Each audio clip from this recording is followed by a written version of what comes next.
Assalamualaikum warahmatullahi wabarakatuh.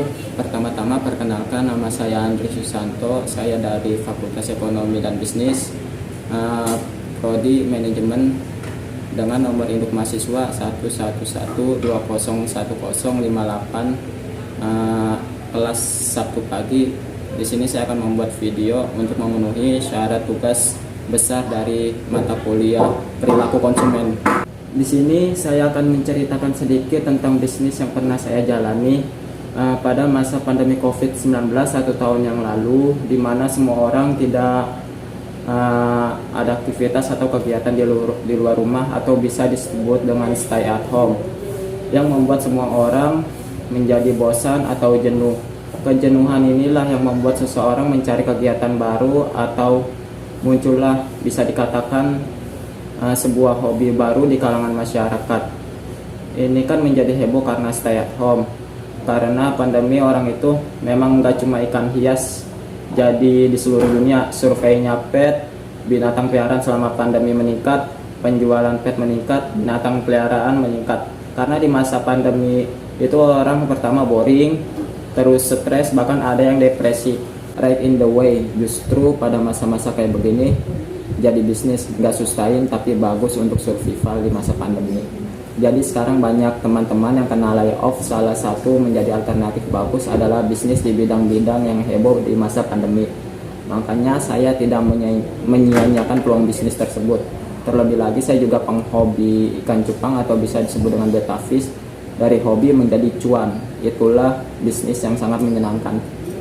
Disinilah saya mendapat pengalaman sedikit tentang bisnis dari seseorang konsumen yang ingin mempunyai peliharaan ikan cupang yang bagus dengan harga relatif murah, dimana kalau kita ingin mempunyai peliharaan ikan cupang yang berkualitas, harus siap mengocek kantong dengan harga yang relatif mahal.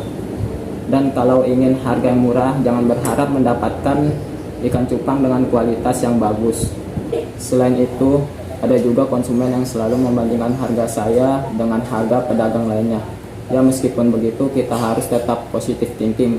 Yang mungkin mereka bukan merupakan target pasar kita, dan masih banyak orang di luar sana yang merupakan target pasar penjualan kita. Di sini saya mendapatkan pelajaran yang berharga, terutama saya harus sabar dalam melayani perilaku konsumen yang berbeda-beda, dan juga belajar persepsi harga sebagai indikator kualitas produk yang saya katakan sebelumnya.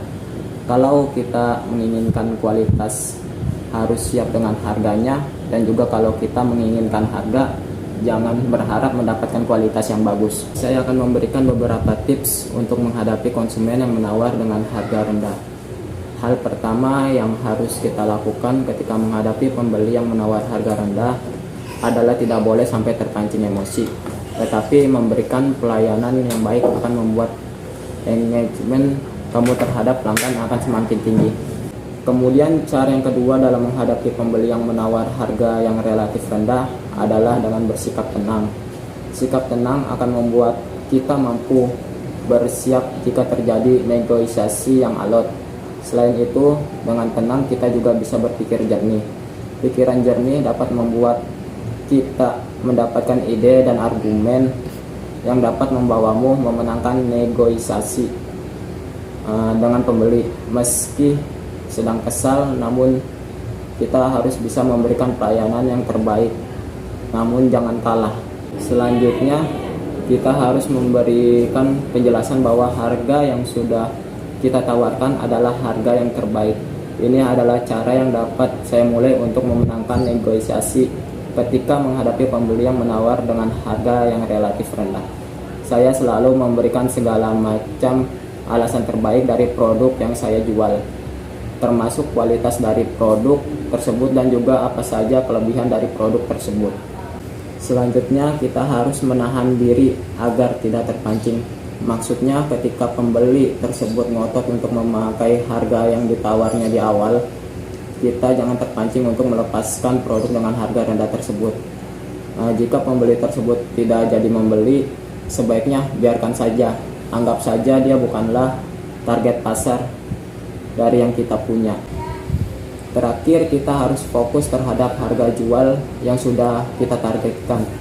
Buat sendiri berapa ambang harga minimal kita bisa melepaskan produk tersebut kepada pembeli.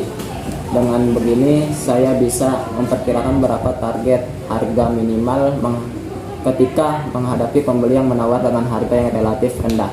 Di sini selain saya berjualan offline, saya juga berjualan online karena saya melihat bahwa ini musiman. Saya berjualan online dengan mengandalkan aplikasi dari Facebook yang di dalamnya terdapat sebuah fitur grup atau yang bisa kita sebut dengan grup para penghobi dari ikan cupang atau bisa disebut dengan betta fish. Dengan begitu, apa yang kita posting langsung terlihat dengan banyaknya anggota yang ada di grup tersebut.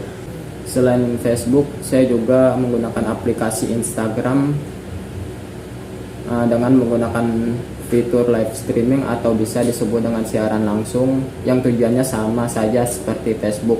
Dengan cara begitu mempermudahkan saya dalam menjangkau konsumen yang jauh dan juga mempercepat penjualan.